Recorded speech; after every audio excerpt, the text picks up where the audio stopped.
Now दोस्तों, अब हम मंच पर स्वागत करेंगे एक ऐसे ऑफिसर का जिन्होंने ग्राउंड से लेकर डिजिटल बैटलफील्ड तक देश की सुरक्षा में अपना योगदान दिया है। Deputy commandant Deepak Kumar ji. CRPF academy में हजारों जवानों और ऑफिसर्स को ट्रेन किया और नक्सल प्रभावित इलाकों में अपनी वीरता दिखाई। Thank you so much sir for coming today.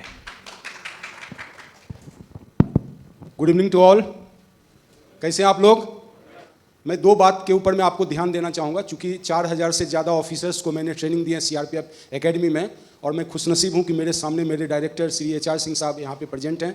उसके बाद नवीन शर्मा साहब हमारे कमांडेंट यहाँ पे जितने भी हमारे सिलेक्टेड कैंडिडेट्स हैं उसके फादर्स और जो पेरेंट्स हैं उनको मैं धन्यवाद देना चाहूँगा। आप सोचो कि जो एंट्री लेवल है, एक तो असिस्टेंट कमांडेंट की हो गई, उससे नीचे क्या हो सकती है? सब इंस्पेक्टर, उससे नीचे हेड कांस्टेबल, उससे नीचे भी एंट्री कांस्टेबल, उससे नीचे शायद आपको नहीं पता होगा, उससे नीचे की भी एक लेवल है जिस लेवल से मैं भर्ती हुआ हूं। आपको सुन के आश्चर्य होगा कि मैं बिहार का इकलौता ऑफिसर हूं जो 5 प्राइम मिनिस्टर का पर्सनल सिक्योरिटी ऑफिसर रहा हूं। और जो मेरी एंट्री का लेवल है ना, वो 1991 में एक सीआरपीएफ ने एक भर्ती निकाली थी। आसाम में बहुत समस्या हो गया था एक्सिलरी कांस्टेबल की।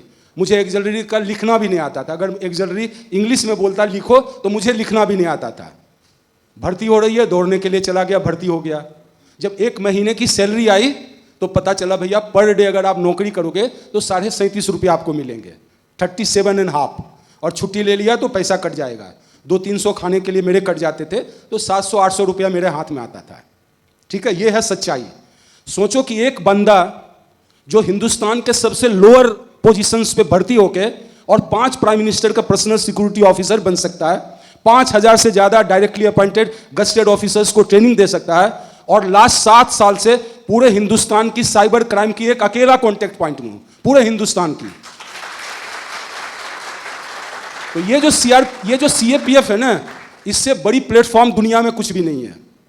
जो दूसरा पॉइंट मैं बोलना चाहता हूं, मैंने अपनी डॉटर का शादी किया। जो मेरा दामाद है वो लेफ्टिनेंट कर्नल है, आर्मी में लद्दाख में पोस्टेड है। ठीक है, तो जब मैंने शादी किया तो मैंने सोचा कि मैं अपने जड़ को पहचानूं कि मेरा जड़ कहां तक है।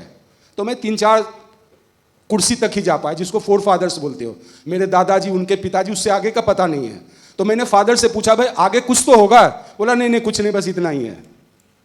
तो 1981 में मेरे ग्रैंडफादर जब स्वर्गवास हुए, वो मैं अच्छे से जानता हूं।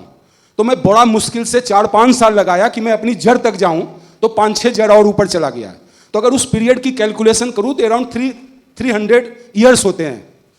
तो जब मैं इस पर रिसर्च करा, पता लगाया, तो 300 साल में मेरे घर में सरकारी नौकरी तो छोड़ दीजिए, एक प्राइवेट नौकरी भी नहीं था।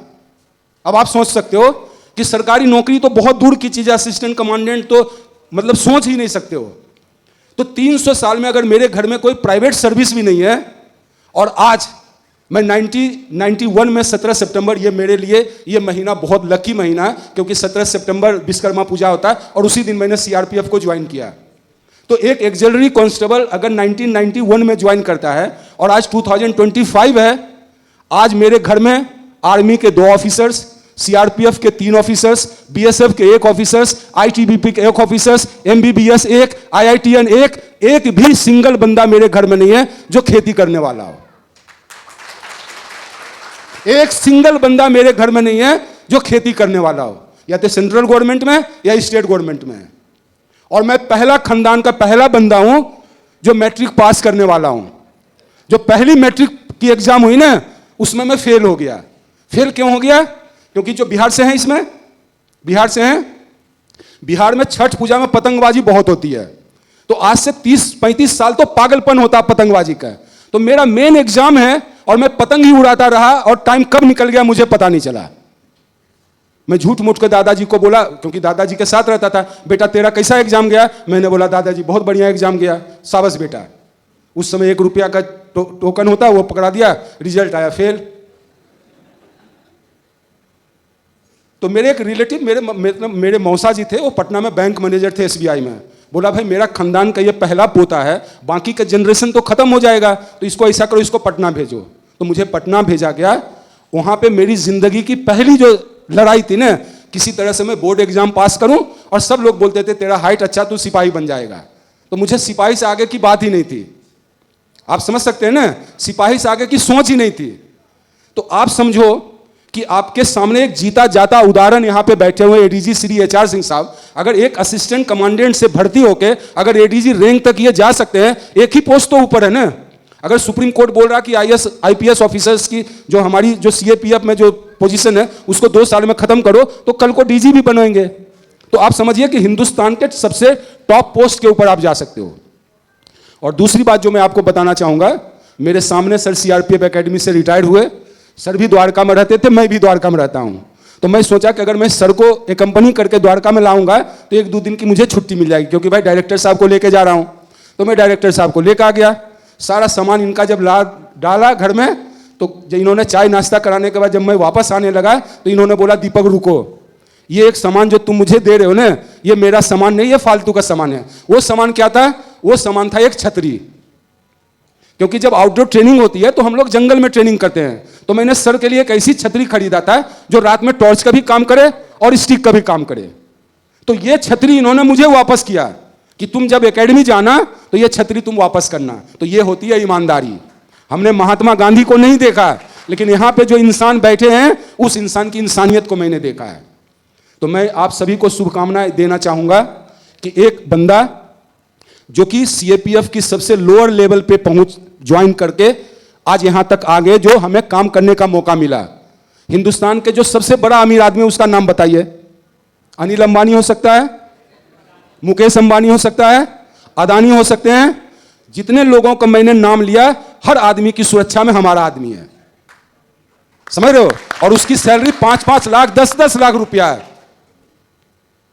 आज मैं भी 10 लाख 5 लाख रुपया ले सकता हूं, अभी भी ले सकता हूं। अभी 8 साल मेरी नौकरी बाकी है, लेकिन मैं इस फोर्स का नमक खाया हूं। मैं इस फोर्स से ही रिटायर जाना चाहता हूं। हमारी रुपया की वैल्यू इसलिए ज्यादा है क्योंकि इसको आप मल्टीपल यूज कर सकते हो। अगर आप बोलो कि सिर्फ रुपया से खाना ही मिलेगा तो आपको रोड के भी वापस जाने के समय में बहुत सारे पैसे मिल जाएंगे। इसलिए आप सबसे रिक्वेस्ट है कि आपकी जो काबिलियत है ना, उसको आप बहुत आगे करें। सर ने आते के साथ ही बोला कि दीपक इंटरनेशनल शूटर है, ठीक है। मैं अपनी बेसिक ट्रेनिंग में, जब आप ट्रेनिंग ज्वाइन करोगे तो जो सबसे पहले आपको शूटिंग सिखाई जाएगी वो .22 राइफल से सिखाई जाएगी। आवाज का पता भी नहीं चलता, बच्चे बैलून फोड़ते हैं। तो मैं 96 अपने बैच के ऑफिसर्स में, जब मैं सब इंस्पेक्टर तुरंत सेलेक्ट हो गया, तो मैं पहला व्यक्ति हूं जो फायरिंग में फेल हूं। और पूरे साल मैंने पास नहीं हुआ, क्योंकि जैसे बंदूक की ट्रिगर दबाता था ना, मेरी दोनों आंखें बंद हो जाती थी। तो जो सिखलाई का तरीका है कि भैया बैक साइड देखो, फोर साइड देखो, टारगेट को देखो, एक लाइन में मिलाओ, वो तो क्या होगा जब मेरी आंख ही बंद हो गई, अंधा आदमी से आप क्या फायरिंग करवाओगे। तो आप समझिए कि मैं अपना बैच का मैं पास ही नहीं हो पाया फायरिंग में। और फिर मैं इंटरनेशनल शूटर बन गया।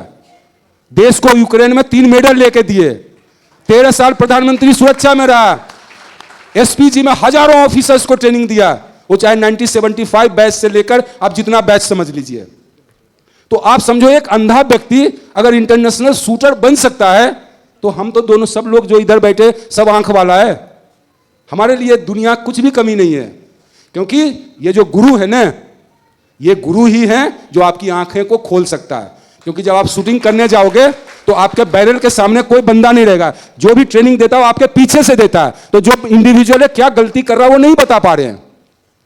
जब मैं एसपीजी में आ गया, गिरता पड़ता, तो वहां तो भैया एक दिन भी तुमको टिकने नहीं देगा। एसपीजी ऑफिसर्स के पीठ के पीछे जो टी शर्ट होता है उसमें लिखा होता है 0 एरर। ठीक है, आप कभी गौर करिएगा, 0 एरर, यानी कि गलती की कोई गुंजाइश ही नहीं है। लोग नए ट्रक आ रहे हैं और रोज नए ट्रक बाहर भी जा रहे हैं। आपसे गलती हुई, आप वापस। अगर उस ऑर्गेनाइजेशन में आप 13 साल सर्वाइव करते हो तो आपकी कमिटमेंट कैसी होगी आप समझ सकते हो। मैं बहुत पैसे वाला आदमी हूं, लेकिन मैं वर्दी नहीं खरीद सकता हूं। मैं बहुत पैसे वाला आदमी हूं, मैं ऑनरेबल प्राइम मिनिस्टर की सिक्योरिटी नहीं दे सकता हूं। मैं बहुत पैसे वाला हूं, मैं इंटरनेशनल कंपटीशन फेस नहीं कर सकता हूं। तो आप समझिए कि आपके लिए हिंदुस्तान की जमीन और आसमान आपके लिए खुला है। तो कभी भी मन में यह शंका आए कि मेरे से यह नहीं हो सकता है, आप सोचो कि 5000 मैंने ट्रेनिंग दिया है तो कम से कम 200-300 तो लड़कियां भी होगी, वो भी सब पास कर गई, वो भी सभी ने ट्रेनिंग करा, तो हिम्मत खाली नहीं हारनी है। अगर आपने हिम्मत नहीं हारा, कुछ भी नहीं ट्रेनिंग है। मैं आप सभी को आगे की भविष्य के लिए बहुत बहुत शुभकामनाएं देना चाहता हूं कि आपने एक सीएपीएफ फोर्स को ज्वाइन किया, और जैसा कि आपने देखा होगा कि सर ने बोला कि एक ऐसी ऑर्गेनाइजेशन है जिसपे किसी का हस्तक्षेप नहीं है, ठीक है, किसी का कोई हस्तक्षेप नहीं है, डेड ऑनेस्ट ऑर्गेनाइजेशन है। हमें जो पैसा मिलता है उस पैसे का वृक्ष पर फल आपने देखा होगा, है ना। तो अगर मेरे वृक्ष पे इतने फल उग सकते हैं तो मैं समझता हूं कि आप सभी के वृक्ष पे फल उग सकते हैं। इन्हीं शब्दों के साथ मैं बहुत बहुत धन्यवाद और आगे की भविष्य की बहुत शुभकामना देना चाहता हूं। Thank you so much.